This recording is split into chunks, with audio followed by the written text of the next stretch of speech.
Thank you for joining me today on Good News with Twanda Black, where we're discovering some of the most inspiring trials to triumph stories and empowerment moments. Call up a friend and let them know it's time for some good news. Hello and welcome to Good News. I'm Twanda Black, your host. We talk to folks from all walks of life on this show, so I know you're going to sit back, relax, and enjoy my next guest.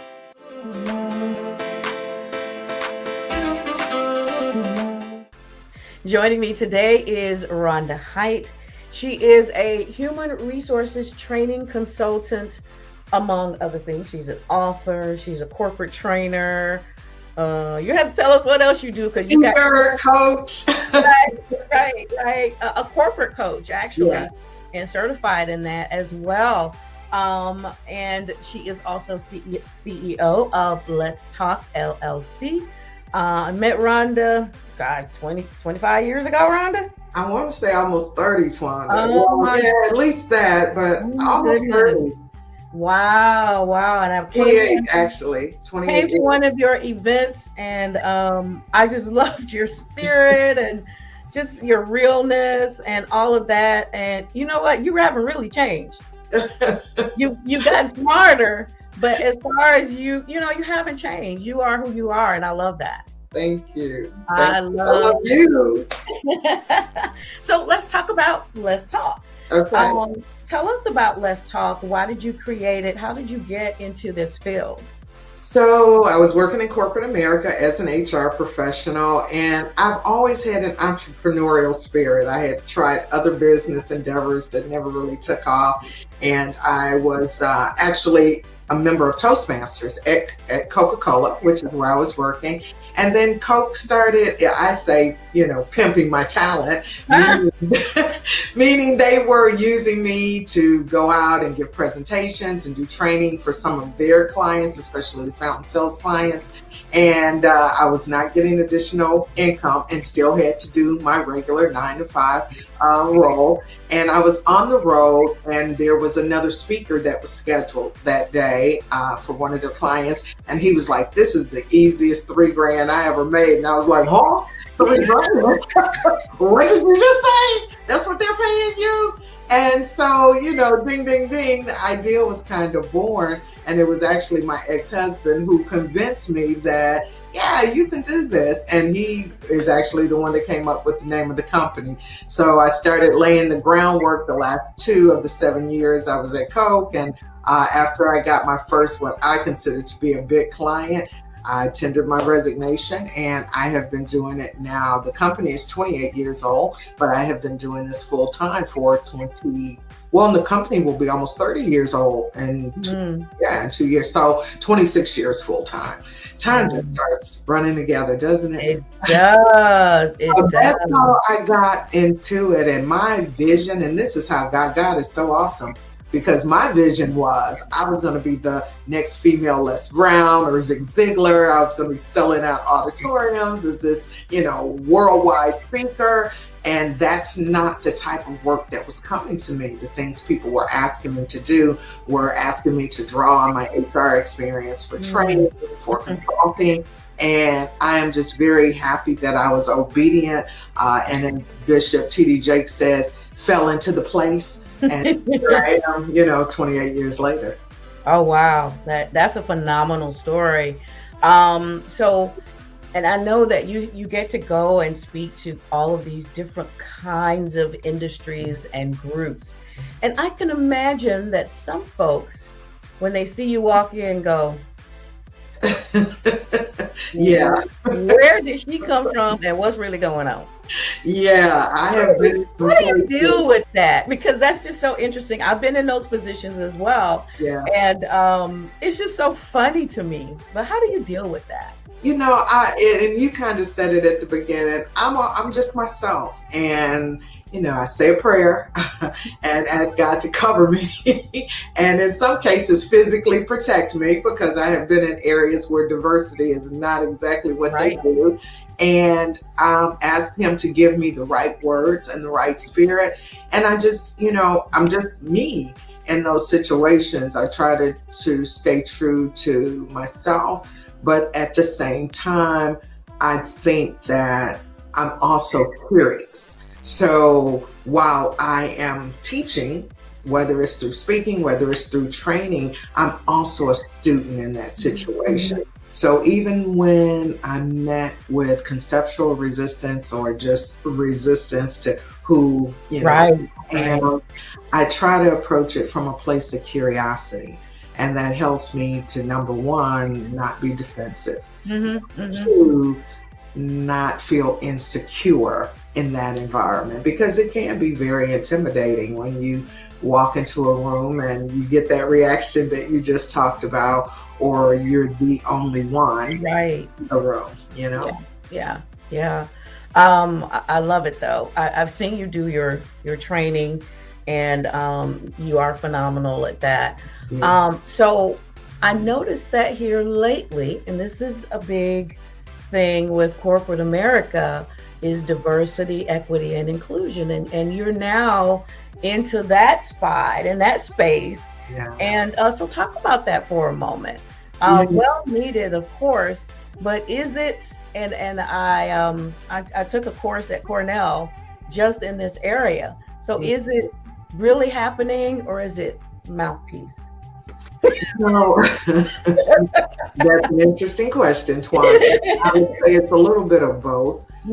I have some clients that I know truly have a vested interest in having diverse organizations and creating inclusive workplaces.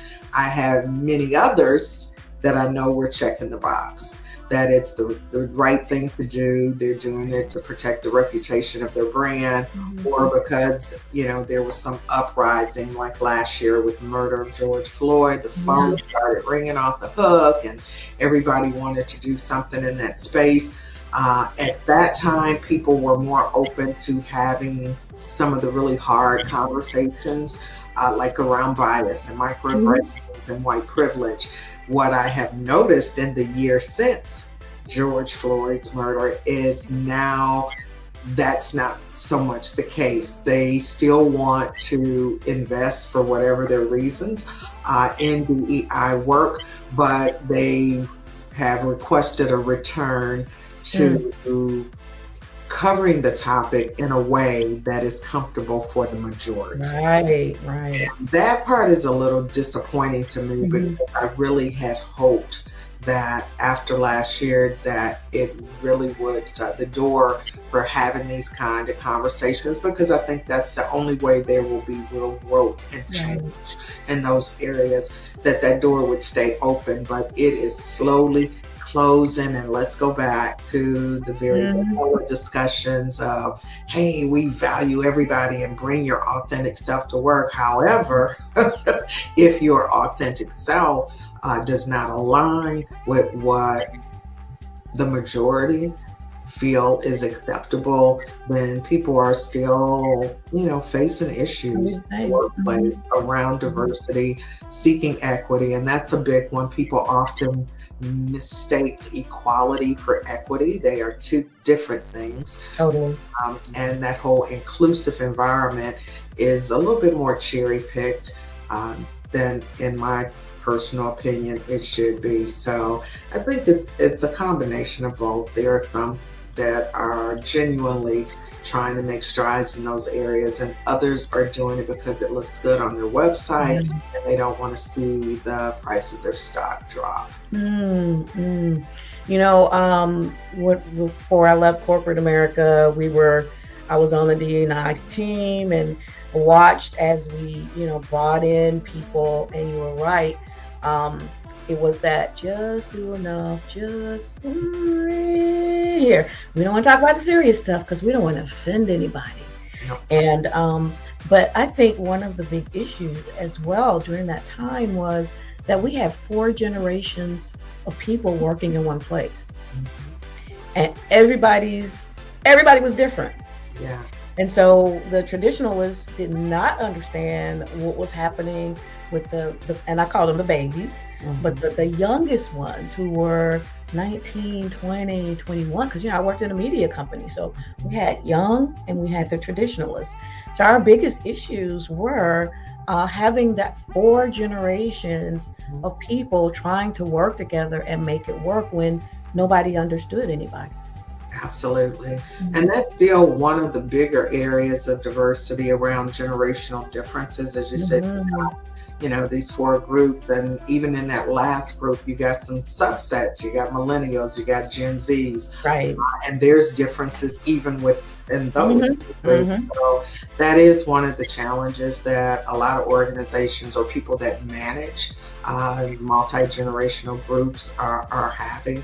And to me, it seems so simple is to figure out how to leverage what they each bring, because each group brings something. Mhm. Mhm. I think that that is one of the biases, a lot of conversation around unconscious bias. I think that is a very conscious bias, and I think it is one that people justify Yeah. when it is applied, whether it is to say, well, this person, the traditionalist, said they're not as valuable anymore, they're not going to be good with technology, or change those stereotypes. Or even with the millennials and Gen Z, oh, they're not as committed, they're not going to work as hard. There's no statement that you can make about any group that applies to every person that's a member of that group. That's But right. unfortunately, I'm seeing leaders who use those generalizations in Mhm. making business decisions that affect people's lives and careers. And that, I think, is unfortunate. It is. It is. That is such a vast and deep area, DE&I, and it's getting deeper actually, Mhm. where folks are going lighter instead of going deeper. So you Absolutely. you got your work cut out for you. But I Definitely. love what I do. So, and I love that I get to pick what I do, because there are some clients that I've turned down, some of those check the box folks, Mhm. or because I've seen that the culture in their organization does not align with my personal values. So it Right. feels really good to be able to say no, even though sometimes I might need that money. Mhm. Mhm. But standing on principle to say, yeah, no, I'm not the consultant to work with you, because the part of my activism, if you will, is to not work with organizations where I see you're saying one thing, but you're treating your employees totally Right. different from the values that you have stuck on your website. Mhm. Mhm. Totally. Totally. So you travel around, you do all this training and teaching, and I don't know when you have time to sleep. And then on top of that, you wrote a book, which I I see did. right behind Oh, you. there. Yes. Yeah, Take the Lessons and Leave the Baggage, Stories of a Solopreneur, which is how I self-identify, and that is a entrepreneur that has chosen to work solo in their Hmm. business.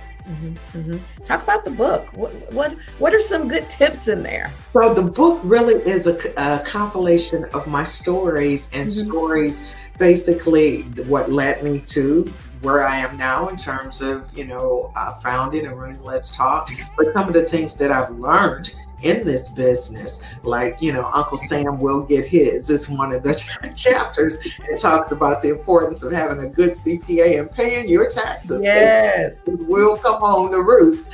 Another is that authenticity equals profitability. How you be yourself. A lot of people try to mimic others, and it's okay Right. to learn from others. Hmm. It's even Hmm. okay to kind of modify your style a little bit based on some things that you've seen with others. But when you are not your authentic self, it is not going to work for you. That's right. So that's one. And then that chapter is called To Thy Own Self Be True. And then just there's another one in there called Help I've Fallen, because on this entrepreneurial journey, it has not been all love and light. There are times where, in the beginning especially, where I thought about, okay, need to dust this resume off and get it out because things Hmm. slow down.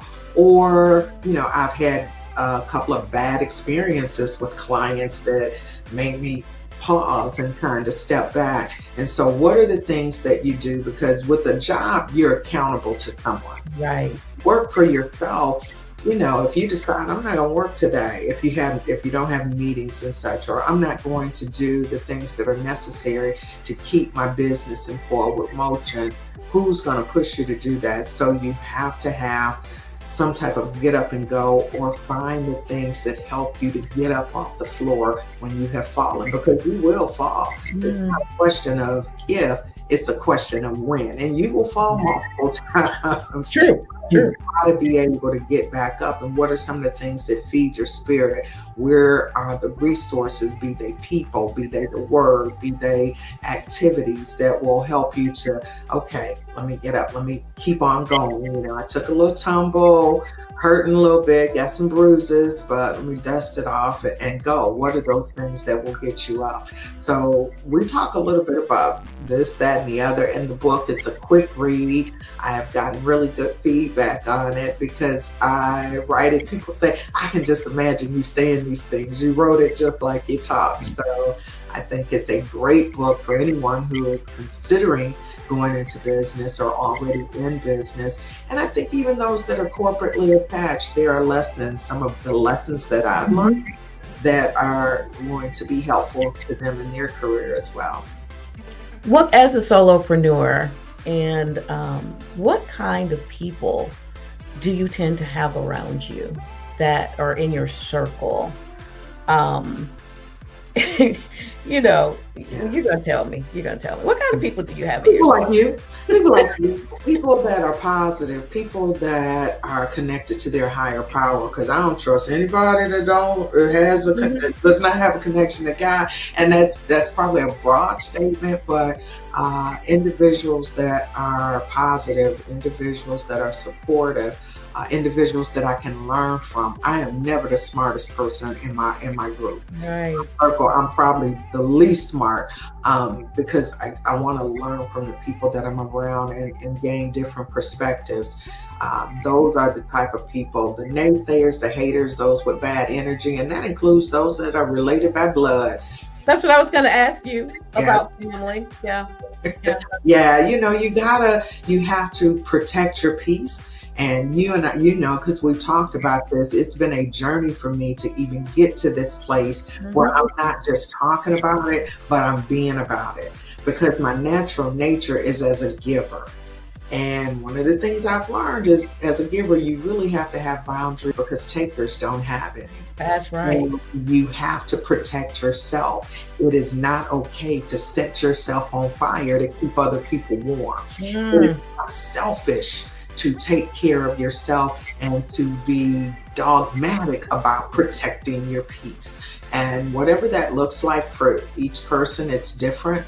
But whatever that is, I say that that's important, because one of the lessons that I've learned is that you can't do anything without peace of mind. If you are not at peace, everything you touch will turn to stone. Oh my gosh, it's so true. It's so true. And it seems like, when you're in chaos within yourself, then everything's in chaos. So you really need to work on that piece. That's the most important thing in life, I think. It is. Yeah. Yes. Don't feel bad about it. Sometimes we feel bad, especially if it's a family member or even friends, because friendships change. That's a lesson that I've learned. Me Someone too. you thought would be in your life forever, maybe not. They no longer deserve a front row seat in your life. You might have to put them in the back of the auditorium, or even ask them to leave. If the energy in your life is toxic or is not serving you well, and it's okay to do that. It doesn't make you a bad person, doesn't make them a bad person. It just means that their time in your story is done. It's over. That's right. That's right. Such good points.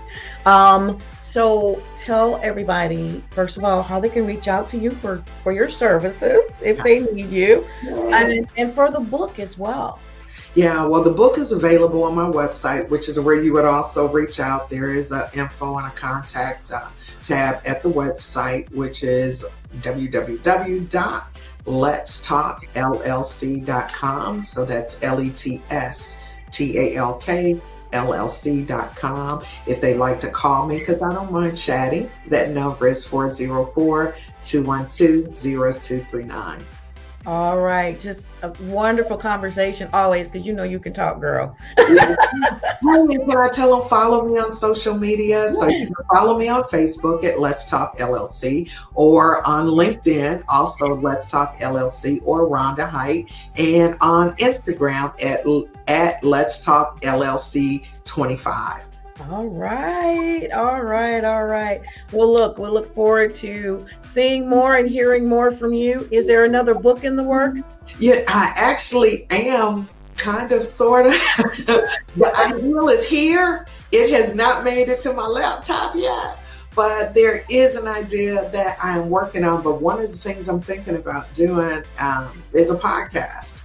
So that's an ideal. I'm doing a little research on what it takes to do a podcast, and I'm also kind of waiting on some divine intervention to tell me what that podcast should be about. Yeah. I know that's something that down the road I'd like to do.